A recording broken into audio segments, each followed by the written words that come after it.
Hello everyone and welcome back to Whisky Wednesday.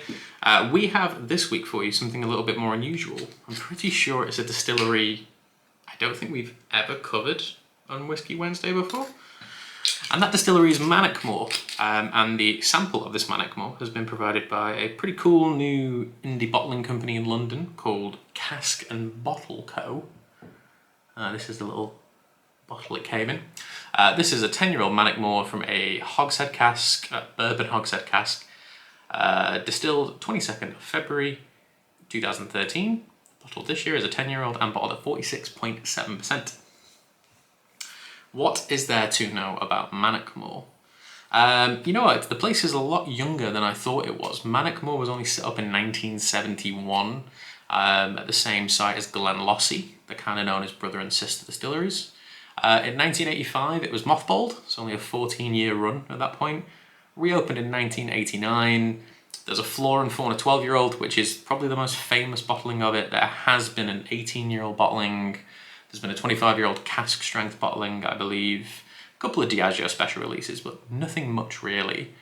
I would call it very much a quintessential Speyside. The experiences I've had with Mannochmore in the past have been really citrusy, like perfectly clean and fragrant. As I film this, we're going through like a mini heat wave in the UK. It's about 29 degrees outside, very uncommon. So this should hopefully go down as a treat as I sweat in just this t-shirt. They produce 6 million litres of whiskey, and pretty much all of that is used for both Johnnie Walker, probably some other blending houses, and is sold onto independent bottlers as well. Cask&BottleCo are pretty new. This is their first bottling, I believe. 391 bottles produced of this. And in all honesty, when it comes to Mannochmore, the ones I've tried from indie bottlers have tended to be quite heavily sherried versions, which isn't a common thing with more obscure distilleries at all. Or it's very heavy sherry finished.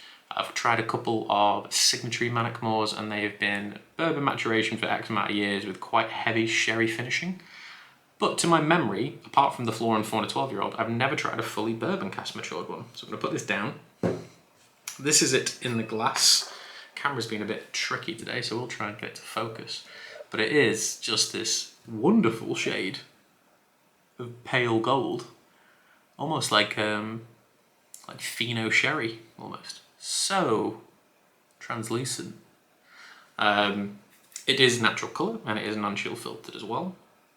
But I poured the whole sample into here because there are just too many samples in this house and I lose track of all of them. But we're going to smell and nose this and see what kind of classic Mannochmore-y things come out of it.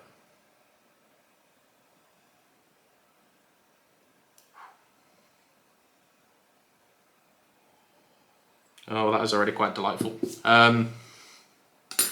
Anyone that knows me very well, outside of peated whiskey and bourbon, my favourite kind of single malts in general are the ones that have that very tropical, fruit-driven flavour profile with them.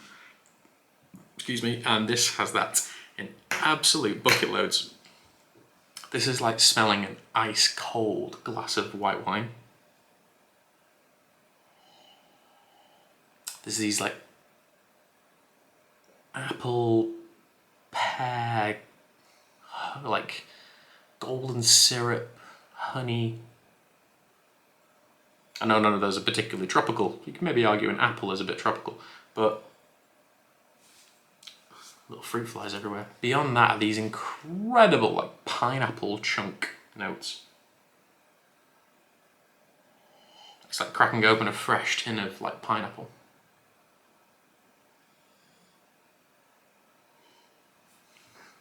And then kicking around in it as well. Massive fan of citrus, right? Anything lemon. I think lemon is like my favourite flavour ever. Lime isn't far behind.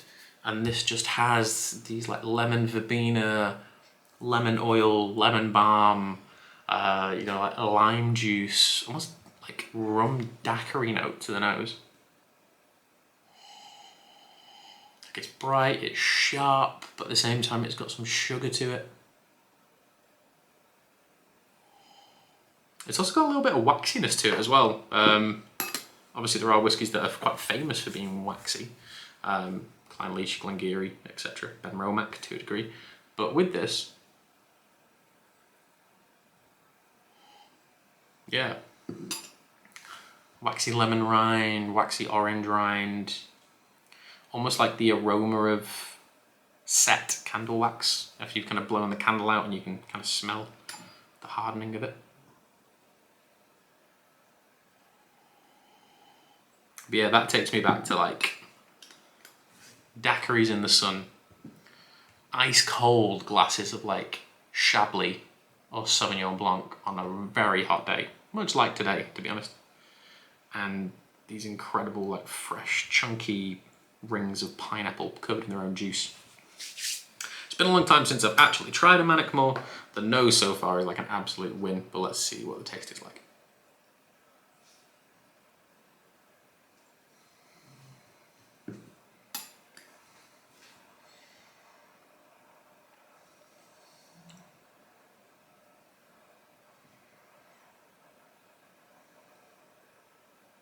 Mm-hmm.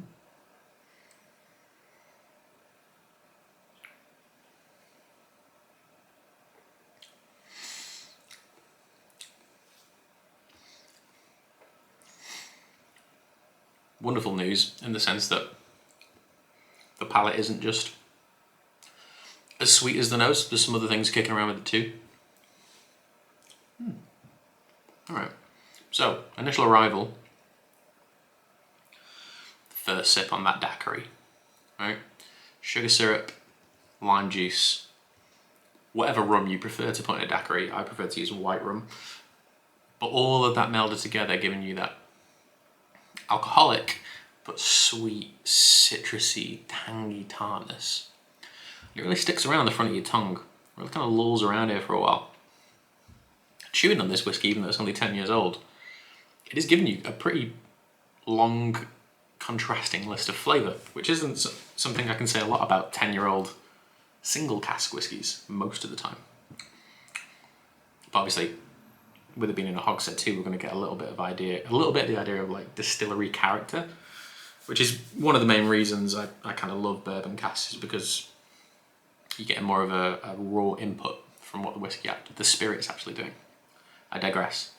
After the initial sweet hit of this daiquiri thing, the lime lingers around and it starts to merge into the lemon, the pineapple. We're getting these big citrus, juicy fruits kind of mid-palate. The finish is really interesting, but before we go into that, there is a savoury development in the middle of it, which I can't really put my hand on what it is. Another taste, see what happens.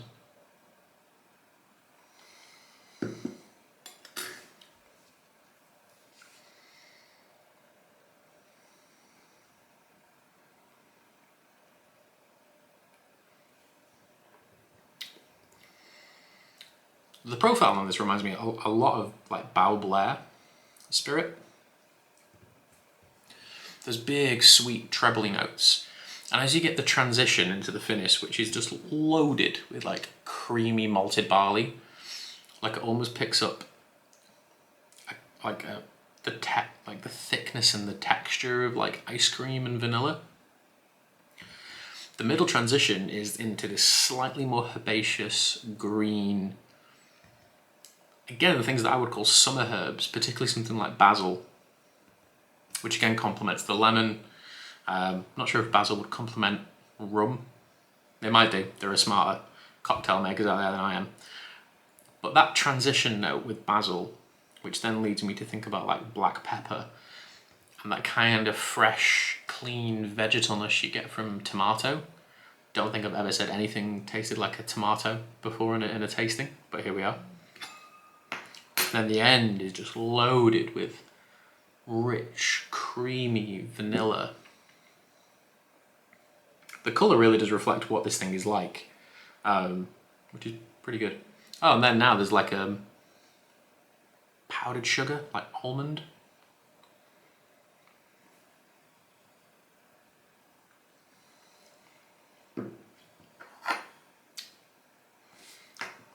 Texture picks up quite nicely on the glass now.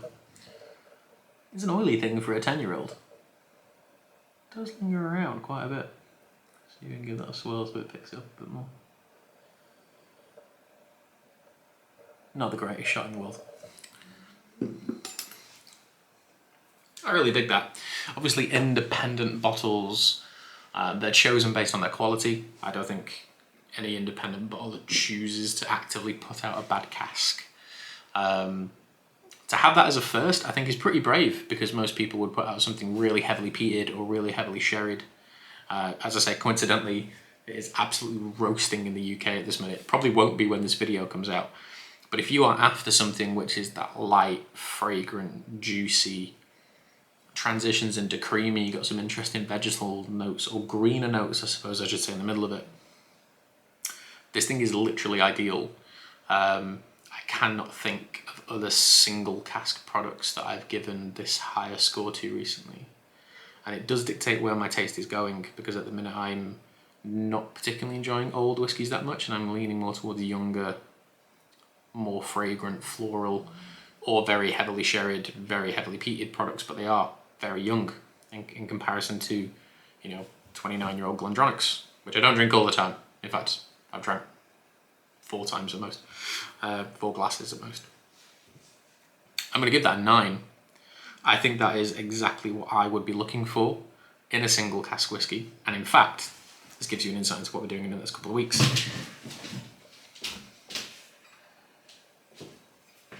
I have just made a rather large purchase, well, a 2-bottle purchase, with the Scotch Malt Whisky Society. And the bottles that I've picked up from there very much have the flavour profile of this. This is only one of them, the other one is upstairs, but they will both be done on one review. But that's wonderful. I really dig this.